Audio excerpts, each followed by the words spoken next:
Lunes 17 de febrero. Saludos, señoras, señores, bienvenidos como cada día a este espacio, a esta revista de prensa. Vamos con nuestro habitual recorrido por las portadas de los diarios que se editan en Córdoba, Diario Córdoba, Diario El Día, Diario ABC, un paseo en el que como cada lunes nos acompaña Francisco Pollato. Paco, bienvenido. Buenos días, José Luis. Director del diario ABC Córdoba, y como cada lunes nos encontramos con portadas muy dispares, cada uno sale por un sitio y con temas todos ellos muy interesantes. Por ejemplo, vamos a empezar por el diario El Día. El diario El Día, que escoge para su apertura 5 columnas los asentamientos irregulares de Córdoba. Titula: Los asentamientos irregulares de Córdoba cobijan a 1.300 personas. Bueno, que más que menos ya hemos hecho reportajes todos sobre este asunto. Quizá el dato que más me ha sorprendido o más te zarandea un poco es que hay asentamientos que llevan 8 años en la ciudad de Córdoba, porque siempre se entiende que este tipo de campamentos son algo provisional, de personas que vienen de paso, que se asientan bien, dejan para otro sitio, pero 8 años viviendo de esta manera parece mucho tiempo. Sí, efectivamente, yo creo que hay que diferenciar la tipología de asentamiento y las personas que viven en los asentamientos, ¿no? Yo creo que en este caso estamos hablando de los que para todos es común la imagen del asentamiento de población de Rumanía, de etnia gitana además, que vienen asentándose en la ciudad desde hace tiempo, pero no hay ni por un lado un flujo en aumento de la población, y los que hay pues se han asentado en esa estructura que forma parte un poco también de su modo cultural de nómadas y ancestral, diría yo. Y bueno, desde el ayuntamiento desde hace muchos años pues se ha insistido mucho en la idea de intentar acercar servicios, controlar un poco el asentismo de los niños. Yo creo que entonces estaríamos hablando de un proceso, de un fenómeno controlado, entre comillas, de una población estable, tampoco con grandes repuntes, que tiene su modo de vida en estos asentamientos. Indudablemente habría que buscar unas mejores condiciones de vida, ¿no? Pero después de 8 años entiendo que no es porque desde las administraciones o de los servicios sociales del Ayuntamiento o de la Junta de Andalucía no se haya intentado buscarle una solución, ¿no? Sino por algo más será, ¿no? Y luego está la otra tipología, que puede ser la que se vincule a la temporalidad de las tareas del campo, que se da mucho más en la provincia de Córdoba, pero no creo que con esa fisonomía de asentamiento, sino más bien aprovechando construcciones en el campo antiguas, en malas condiciones, pero también es verdad que hay Cruz Roja y otra serie de organizaciones hacen una importante labor para que el tiempo que estén aquí en las tareas agrícolas y los propios agricultores o empresarios del campo, las condiciones sean lo más dignas. Evidentemente, si se trata de cosechas que tienen gran tirón y que mueven a más gente para intentar encontrar trabajo en las tareas del campo, pues sí se pueden producir asentamientos más irregulares o descontrolados, porque muchas veces son personas que no encuentran trabajo y permanecen aquí un tiempo hasta que lo buscan o incluso se aburren, se marchan a otras provincias. Claro. Decíamos, sin querer disculpar a nadie, porque creo que es una imagen que para nada es edificante, pero no son personas que estén esperando algo de la institución, es decir, en este caso no son familias que están esperando un piso, no son personas que vienen, que han pedido una ayuda y no se les da, son personas que están ahí. Hay una responsabilidad lógicamente por parte de la administración en velar por la higiene, por la salubridad, por la educación, decía Paco antes, el asentismo escolar, pero no son personas que estén esperando algo, esperando una respuesta de la institución. No, en el primer caso que hablábamos de los asentamientos que conocemos todos de rumanos, es que tienen un modo de vida muy particular, ¿no? Y en muchas ocasiones muy difícil de abordar, por mucho que se intenta trabajar con ellos, que se trabaja, sobre todo en el caso de los niños. Seguimos viendo que se dedican a las mismas tareas que a lo mejor se dedicaban desde que llegaron hace 8 años, ¿no? Quizás son un grupo, un colectivo que tiene muy definido su patrón de comportamiento, su patrón de relación, su patrón de vida, y que puede que llegue un momento en que, a ver, lo que voy a decir, no creo que quieran vivir así, pero tampoco parece que quieran vivir de otro modo, ¿no? Y buscan mucho la chatarra, buscan mucho asentamientos a las afueras. Yo insisto en lo que decía antes, me imagino que durante estos 8 años, evidentemente que se les habrá ofrecido la posibilidad de vivir bajo un techo, en otras condiciones, incluso algunos habrán ido a trabajar al campo, a las tareas que más o menos uno puede encontrar en Córdoba cuando viene de esta manera, pero 8 años después, en muchos casos, siguen teniendo el mismo comportamiento. Bueno, seguimos. El diario ABC escoge para su tema de apertura, la página 2, las operaciones policiales contra el cultivo indoor, sobre todo de marihuana. En las operaciones policiales, dice el diario ABC, contra el cultivo de marihuana crecen un 30%. Números absolutos no son muchos, pero sí es cierto que porcentualmente aumenta bastante.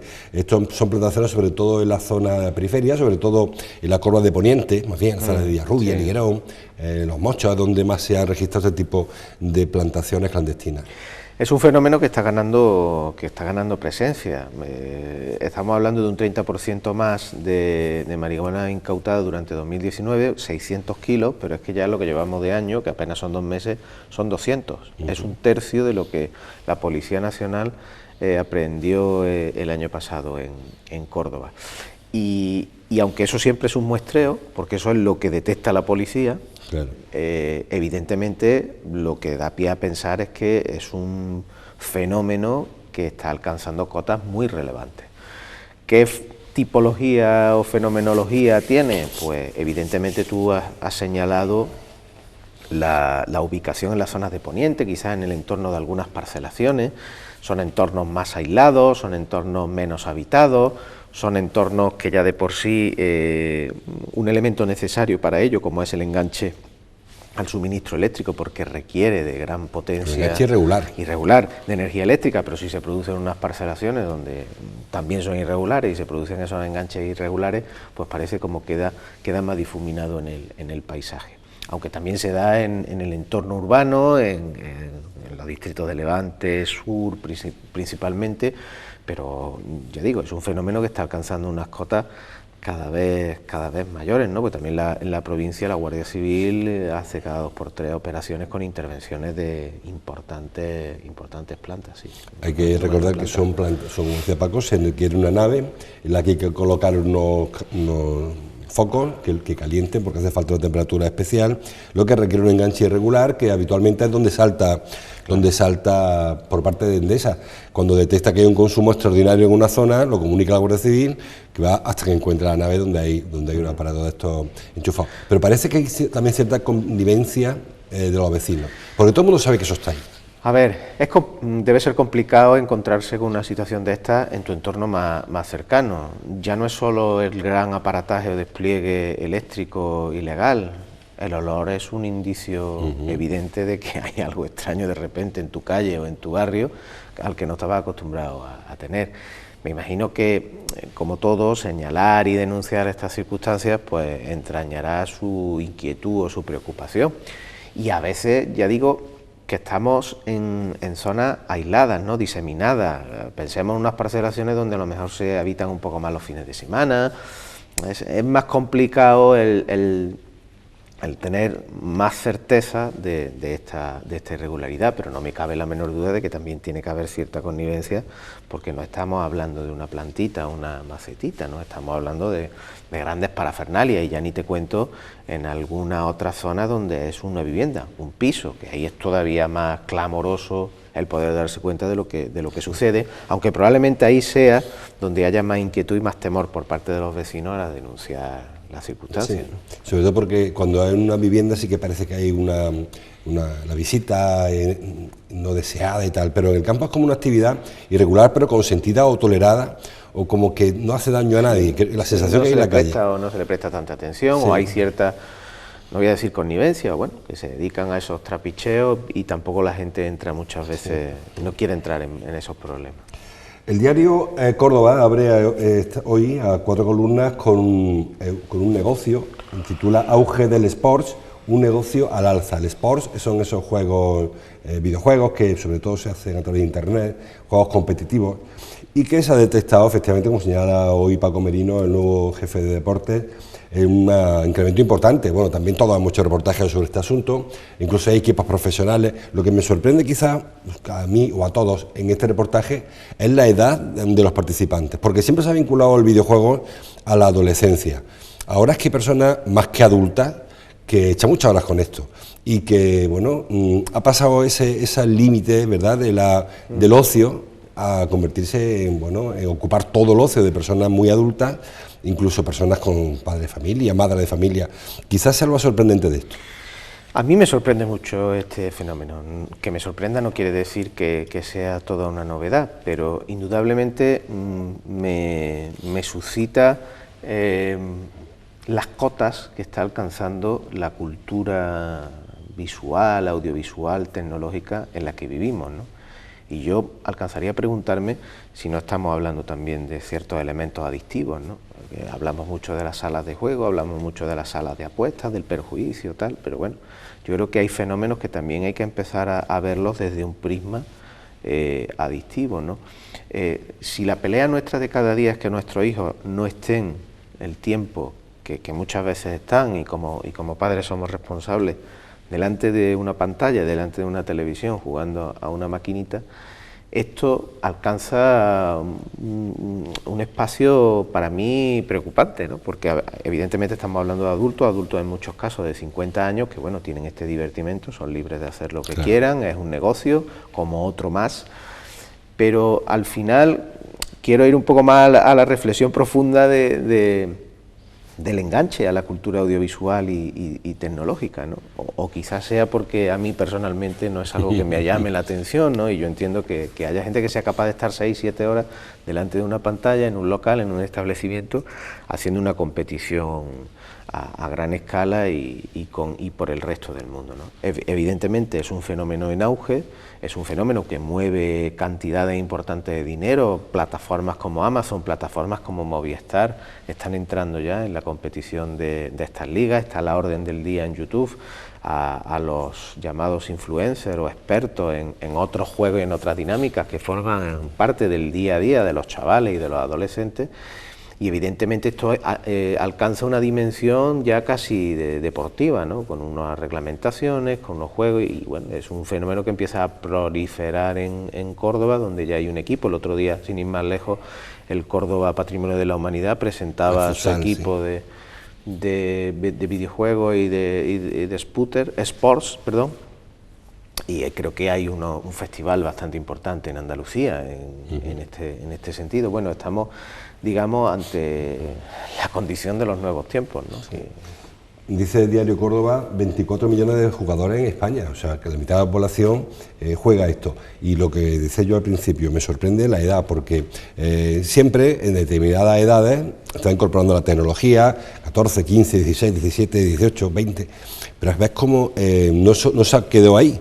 La gente que echaba un FIFA hace 20 años, hoy sigue jugando con esto y está en su casa cenando y está jugando con el videojuego mientras que dan su hijo con las pantallas al lado. Que quizás ese factor educativo que tú decías antes, del padre que intente que su hijo no se enganche a esto y que lea y que salga y que vaya al cine. Claro, el ejemplo del padre no es el más edificante para que el hijo cambie de hábito. Ahí es donde yo incidía, ¿no? Y hay reuniones de amigos que en lugar de irse a dar un paseo, a tomarse una cerveza, quedan en casa y juegan, ¿no? Que insisto, somos adultos, somos mayores y cada uno es libre de hacer lo que quiera, pero tiene esa componente educativa en la cual pues no creo que sea del todo la más edificante para nuestros hijos, pero evidentemente es un fenómeno que está ahí, que la cifra es de 24 millones de usuarios en España, que es casi la mitad del país, y no me extraña en absoluto que sea así, porque es que está metido en nuestras casas esta cultura del videojuego, que es una industria, por otro lado, ya no es solo que haya competiciones, es que es una industria la del videojuego, de las más importantes. Bueno, pues hay un reportaje interesante, como todos lo que hemos estado comentando hasta ahora, en este caso en el diario Córdoba. Información. El diario ABC titula en el sumario: los regantes temen que haya menos agua para sus cultivos por la situación de la sequía. Próximo principio de marzo, como ocurre cada principio de marzo, se reunirán y decidirá cuál es la aportación, cuál es el aporte que este año está previsto para el agua, pero los pantanos están muy mal. En La Breña, por ejemplo, está al 20 y tantos por ciento, el 22%. Un pantano que tendría que estar a esta altura de año prácticamente al 80%, está al 22%, y el de La Breña se ocupa de casi toda la zona sur de Córdoba. El Guadiato está regular también, en la zona alta, Guadajoz, el Vado Mojón tampoco tiene mucha agua, es decir, que en principio no parece que sea la mejor perspectiva. Creo que estamos un poco como el año pasado, aunque tuvimos un ramalazo de optimismo hace unas semanas con esos días de lluvias tan seguidas, ¿no?, que parecía que iba a albergar un poco más de esperanza, salvo que en los coletazos finales del invierno esto cambie o la primavera se encare de otra manera. Creo que estamos repitiendo un poco el patrón de otros años. Los regantes siguen con su pelea continuada de intentar aumentar las cuotas de riego, y la Confederación en eso se está mostrando muy tajante, muy escrupulosa, ya no solo por rechazar de plano las propuestas de los regantes, de los agricultores, de que se aumente la superficie de regadío en la provincia de Córdoba, que casualmente y paradójicamente es una de las provincias que alberga más reservas hídricas en cuanto a pantanos, pero es la que tiene menos superficie de regadío. Y la Confederación no cede en este caso, y bueno, todo esto abunda e incide de manera negativa en el clima que ya estamos viviendo de descontento, de protesta y de malestar que hay en el campo. Dice, como señala Paco, el diario Córdoba, que el campo cordobés reclama 100.000 hectáreas más para riego. 15 o 20.000 son las históricas del Genil Cabra, que quedaron pendientes del año 80, que eso está relativamente autorizado, pero las nuevas no. O sea, quiero decir con esto, tradicionalmente el cultivo del campo cordobés ha sido secano, y claro, el agricultor ve que es más rentable el cultivo de regadío, exige más embalses, más canalizaciones para regar.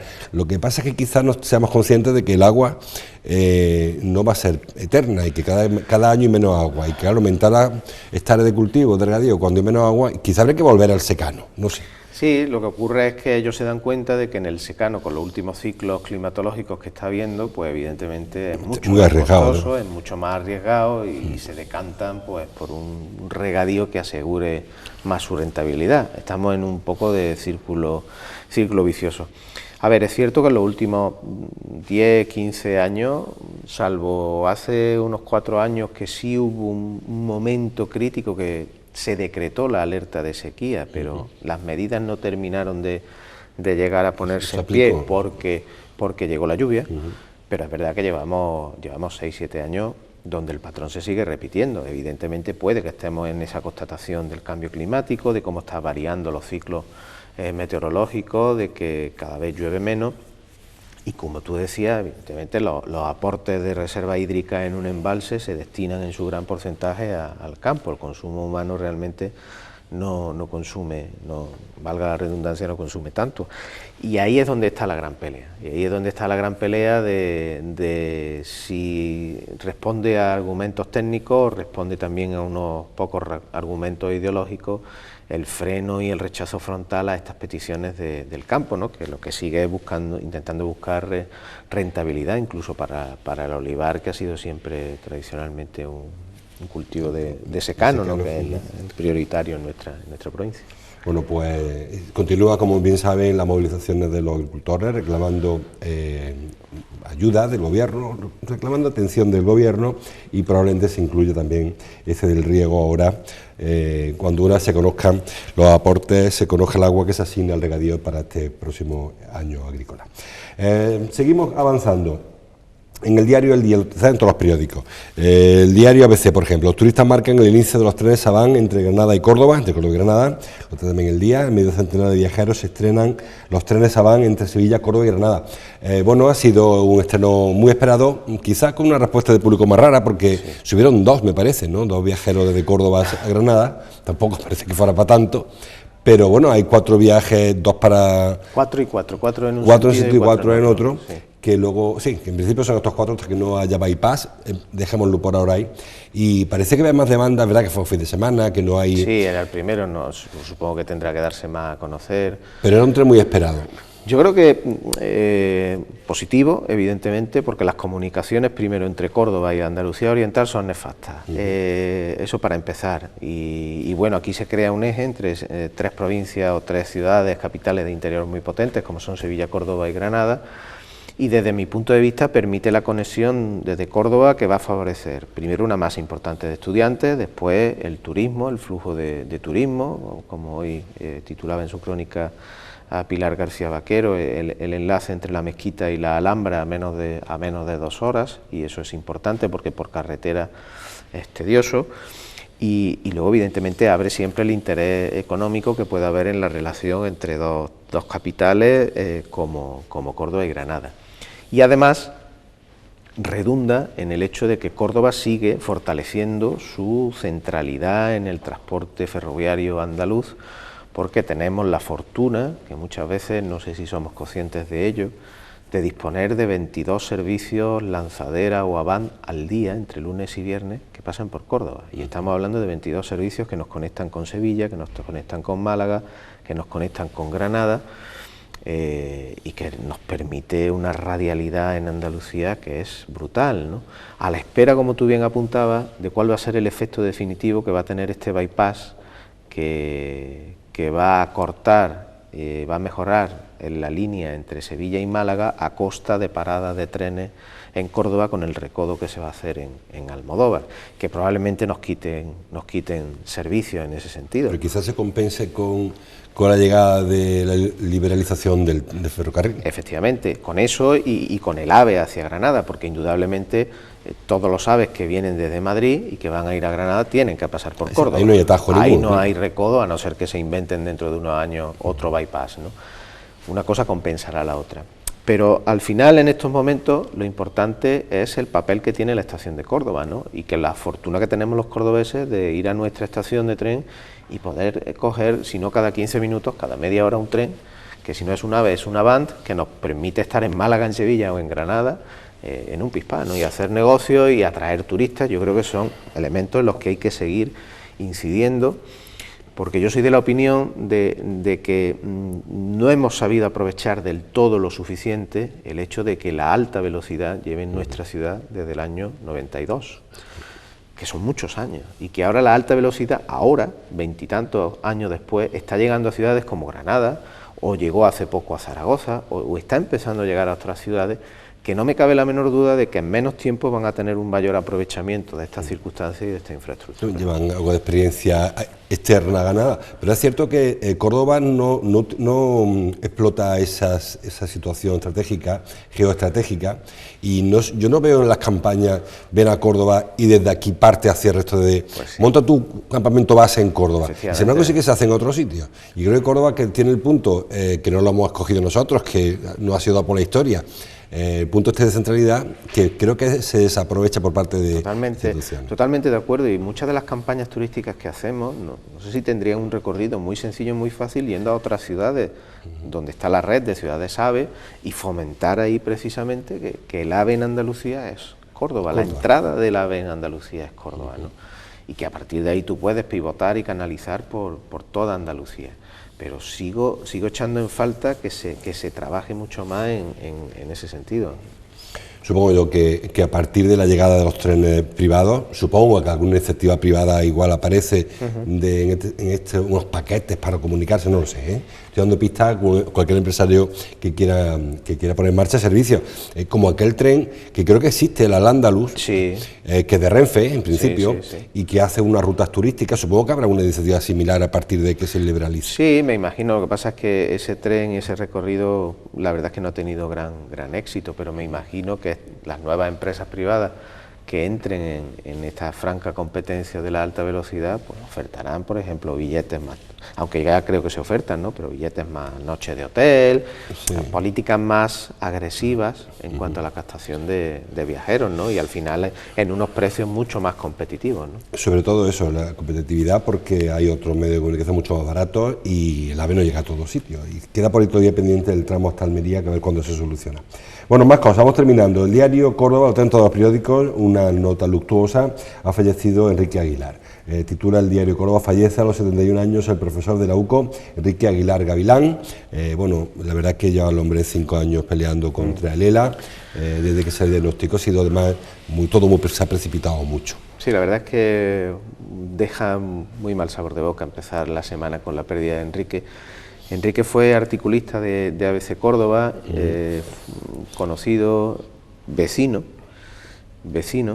y además me parece que en su pelea y en su lucha con esta enfermedad ha sido todo un ejemplo, ¿no? Todo un ejemplo de transparencia, todo un ejemplo de ponernos delante una realidad que nos puede tocar a cualquiera de nosotros en cualquier momento y que parte la vida por la mitad. Yo desde aquí quiero aprovechar para mandar un fuerte abrazo y un fuerte beso a su mujer, a María José Porro, y a su familia.